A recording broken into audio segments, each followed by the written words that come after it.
जंगली को देखते हैं जो जंगल में शेर का शिकार करने आया होता है, लेकिन तभी वो शेर खुद की तरफ खतरा बढ़ता हुआ देखकर भाग जाता है और यहाँ वो शिकारी शेर के पीछे जाने के बजाय दूसरी तरफ तेजी से भागने लगता है। और तभी हम देखते हैं कि उस शिकारी के पीछे कोई अनजान चीज लगी हुई है जिस वजह से वो भाग रहा है। और यहाँ हमें पता चलता है कि वो शेर इस आदमी को देखकर नहीं भागा था, बल्कि उस शेर ने भी इस अनजान चीज को देख लिया था। अब वो आदमी खुद को बचाते हुए एक नदी में कूद जाता है, जिसके बाद वो आदमी पानी से बाहर निकलने की कोशिश करता है, लेकिन तभी कोई अनजान चीज उसे पानी में डुबोकर मार देती है। और यहाँ हमें पता चलता है कि इस जंगल में कुछ ऐसा है जो शेर से भी ज्यादा खतरनाक है। इसके बाद हमें एक मेडिकल कंपनी दिखाई जाती है जो दवाइयाँ बनाती है, लेकिन इस कंपनी का बॉस अपने एम्प्लॉय से खुश नहीं होता क्योंकि अब तक ये लोग एक नई दवाई नहीं बना पाए थे। यहाँ बॉस अपने एक एम्प्लॉय से कहता है कि तुमने तो वादा किया था कि तुम जल्द ही कैंसर के इलाज के लिए दवाई बना लोगे, लेकिन फिर क्या हुआ? तब वो एम्प्लॉय जिसका नाम जॉन है वो अपने बॉस से कहता है कि मैं कैंसर की बीमारी के लिए दवा तो नहीं बना सका, लेकिन हमारे हाथ एक ऐसी चीज लगी है जिससे कई सारी बीमारियां ठीक हो सकती हैं। तब बॉस पूछता है कि वो क्या चीज है, जिस पर जॉन अपने दोस्त जैक को इशारा करता है और जैक स्क्रीन पर एक फूल की तस्वीर दिखाता है। जैक कहता है कि इस फूल का नाम ब्लड ऑर्किड है। यह एक बहुत ही खास तरह का फूल है जो 7 साल बाद उगता है, वो भी सिर्फ 6 महीनों के लिए। और इस फूल के अंदर कुछ ऐसे केमिकल्स हैं जो इंसान के सेल्स की उम्र को बढ़ा सकते हैं। इस फूल से बनने वाली दवाई से इंसान में जो बीमारियां होती हैं वो खत्म हो जाती हैं। साथ ही इससे बनने वाली दवाई को इस्तेमाल करने के बाद वो इंसान जवान रहता है और वो इंसान लंबे समय तक जी सकता है। इसलिए अगर हम लोगों ने इस फूल को हासिल कर लिया तो हमारी कंपनी को बहुत फायदा होगा और हम बहुत सारा पैसा कमा सकते हैं। लेकिन ये फूल सिर्फ बोर्नियो के जंगल में है और अब ये फूल सिर्फ अगले 2 हफ्तों तक खिला रहेगा, जिसके बाद ये फूल मुरझा जाएगा। इसलिए अगर हमने इसे जल्दी हासिल नहीं किया तो हमें 7 साल तक दोबारा इस फूल के उगने का इंतजार करना होगा। ये सुनकर कंपनी का जो बॉस होता है वो अपने एम्प्लॉय से कहता है कि तुम लोग जल्दी से बोर्नियो जाओ और इस फूल को किसी भी कीमत पर हासिल करो। जिसके बाद 6 लोगों की एक टीम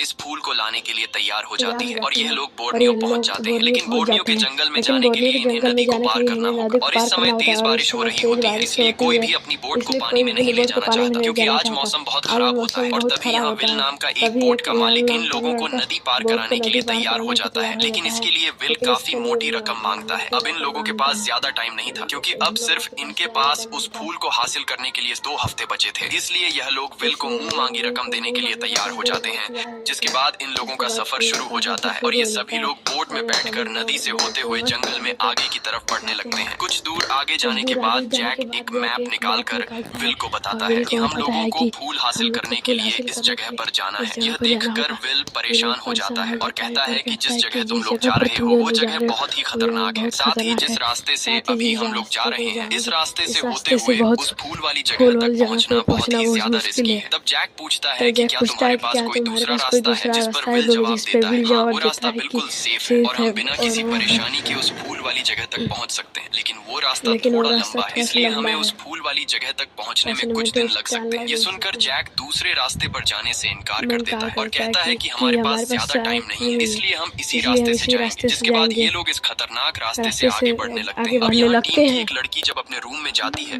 तो उसे अलमारी में से अजीब सी आवाज सुनाई देती है और जब वो अलमारी खोलती है तो अंदर से एक बंदर उस पर छलांग कर देता है। ये देखकर वो लड़की घबरा कर चिल्लाने लगती है और वो बंदर सीधा जाकर विल के कंधे पर बैठ जाता है। और यहाँ हमें पता चलता है कि यह बंदर विल ने पाला है और इस बंदर का नाम विल ने कॉन्ग रखा है। अब पूरा दिन सफर करने के बाद रात हो जाती है और ये लोग नदी में आगे बढ़ रहे होते हैं। तभी बंदर को ऊपर पेड़ पर एक आम दिखाई देता है, जिसे देखकर बंदर उसे खाने के लिए पकड़ लेता है, लेकिन इस दौरान बोट उससे आगे निकल जाती है और बंदर वहीं पेड़ पर रह जाता है। अब वो बंदर बोट तक पहुंचने के लिए जंगल के रास्ते से जाने लगता है, लेकिन तभी उसके पीछे कोई चीज पड़ जाती है, जिसे देखकर बंदर घबरा जाता है और खुद को बचाते हुए वो एक पेड़ पर चढ़ जाता है। वहीं अगली सुबह विल अपने बंदर को ढूंढ रहा होता है, लेकिन उसे बंदर कहीं पर भी नहीं मिलता। इसी दौरान टीम की एक लड़की सैटेलाइट फोन पर किसी से बात कर रही होती है, लेकिन सैटेलाइट फोन के सिग्नल ठीक से नहीं आ रहे होते, इसीलिए वो लड़की सिग्नल लाने के लिए बोट के किनारे पर आ जाती है और तभी जोर आने की वजह से बोट के किनारे का एक छोटा सा गेट खुल जाता है, जिससे वो लड़की नीचे पानी में गिर जाती है। अब यहाँ वो लड़की वापस बोट पर आने की कोशिश करती है और बाकी लोग भी एक स्टिक की मदद से इस लड़की को बोट पर खींचने लगते हैं, लेकिन तभी इस लड़की पर एक मगरमच्छ हमला कर देता है, जिसे देखकर विल बिना कुछ सोचे समझे पानी में कूद जाता है और मगरमच्छ से लड़की को बचाने की कोशिश करता है। अब यहाँ विल उस लड़की की जान तो बचा लेता है, लेकिन वह मगरमच्छ अब विल पर हमला कर देता है और विल खुद को बचाते हुए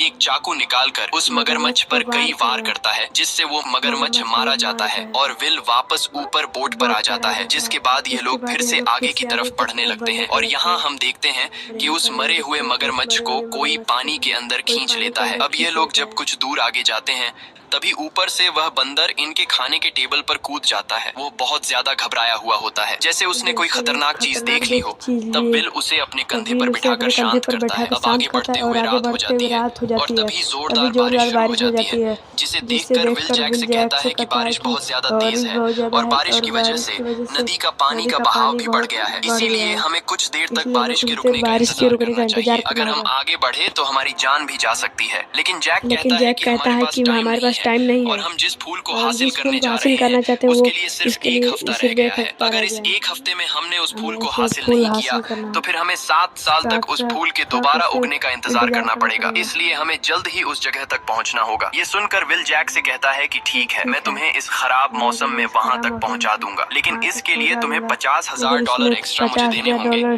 तब जैक इसके लिए मान जाता है। अब आगे बढ़ते हुए सुबह हो जाती है और यह लोग एक ऐसी जगह पर पहुंचते हैं जहाँ पर ढेर सारी लकड़ियां पानी के ऊपर तैर रही थीं। यह देखकर विल समझ जाता है कि आगे एक पानी का बहुत ही बड़ा झरना आने वाला है, इसीलिए विल बोट को घुमाने की कोशिश करता है, लेकिन तभी बोट का स्टीयरिंग जैम हो जाता है, जिस वजह से इनकी बोट लगातार सीधा आगे बढ़ना शुरू हो जाती है। यह देखकर विल घबरा जाता है क्योंकि आगे झरना आने वाला था, इसीलिए वो बोट पर मौजूद सभी लोगों को उठा देता है। अब यहाँ बाकी लोगों के साथ मिलकर विल बोट को रिवर्स करने की कोशिश करता है, लेकिन तभी बोट का इंजन ही बंद हो जाता है और अब ये लोग उस झरने के भी काफी करीब आ चुके थे। ये देखकर विल समझ जाता है कि अब हमें कोई भी नहीं बचा सकता, इसीलिए वो सभी लोगों से कहता है कि बोट में तुम लोगों का जितना भी जरूरी सामान है उसे उठा लो। और इसके बाद इनकी बोट एक बहुत बड़े झरने से नीचे गिर जाती है। लकीली झरने से नीचे पानी में गिरने के बाद किसी की जान तो नहीं जाती, लेकिन इनकी बोट पूरी तरह से तबाह हो जाती है और यह लोग तैरते हुए किनारे पर आ जाते हैं। अब यह लोग बहुत ज्यादा परेशान होते हैं क्योंकि यह लोग जंगल के बीचों बीच फंस चुके थे और अब इनके पास वापस जाने के लिए भी बोट नहीं थी। तब विल सभी को बताता है कि यहाँ से कुछ ही दूरी पर एक दूसरी नदी है, वहाँ पर मेरा एक दोस्त बोट चलाता है,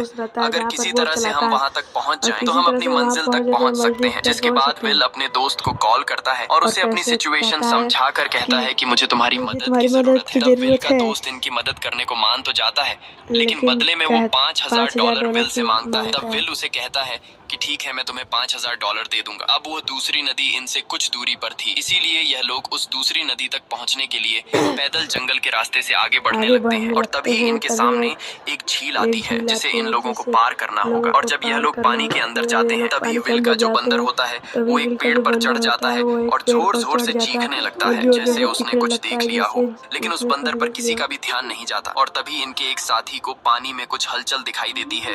वो सबसे कहता है कि यहाँ पर कुछ है जो मेरे पांव से टकरा कर चला गया, लेकिन इसकी बात पर कोई भी यकीन नहीं करता। और तभी इसकी टीम का एक साथी जो सबसे पीछे होता है उसे अचानक कोई चीज पानी में खींच लेती है। ये देखकर सभी लोग उसे ढूंढने लगते हैं और तभी वो लड़का बाहर आता है, लेकिन उसके कपड़े फटे हुए होते हैं और वो बुरी तरह से घायल होता है। अब इससे पहले कि यह लोग कुछ समझ पाते तभी इनके सामने एक बड़ा एनाकोंडा पानी से निकलकर उस लड़के पर हमला कर देता है। ये देखकर सबकी चीखें निकल जाती हैं और वो एनाकोंडा देखते ही देखते उस लड़के को इनके सामने मार डालता है, जिसके बाद यह लोग खुद को बचाते हुए दौड़कर पानी से बाहर आ जाते हैं। और अब ये लोग बहुत ज्यादा डर चुके हैं क्योंकि इतना बड़ा सांप उन्होंने कभी भी नहीं देखा था।